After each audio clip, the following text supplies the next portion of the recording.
Mwasham sana Baba Askofu Mkuu, Mwasham Baba Henry Mchamungu pacha wangu, Mheshimiwa sana Baba Chancellor, Mheshimiwa sana Baba Naibu Askofu Jimbo la Bagamoyo, waheshimiwa mapadri wote, kwa namna pekee maklasmeti wa Padri Paulo, waheshimiwa watawa wote, waheshimiwa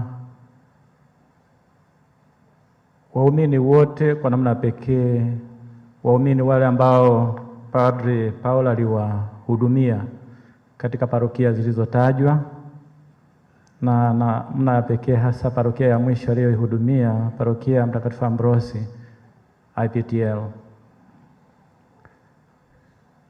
Ndugu zangu wapendwa katika Kristo, tumsifu Yesu Kristo. Kipindi kama hiki ni kipindi cha kuzidisha matumaini, ni kipindi cha kuomba uthabiti wa imani, kupokea msiba kwa imani kuu na kwa matumaini makubwa. Tumeimba katika wimbo, tumaini letu ni kwa Bwana, kwa maana ana uwezo wa milele. Na ndio maana tunapoadhimisha misa hii kumsindikiza ndugu yetu Padri Paulo, tuna matumaini makubwa kwake. Na kwa namna pekee Padri Paulo vile vile ni jirani, kama Father Dennis anavyosema, ni jirani yangu pale katika parokia hizi, naziita ni parokia za fence.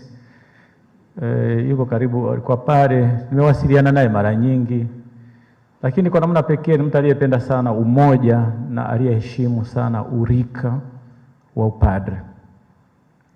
Na kwa sababu hiyo aliomba na kumwombea kila mmoja asipate changamoto yoyote, na kama akipata changamoto alisikitika sana.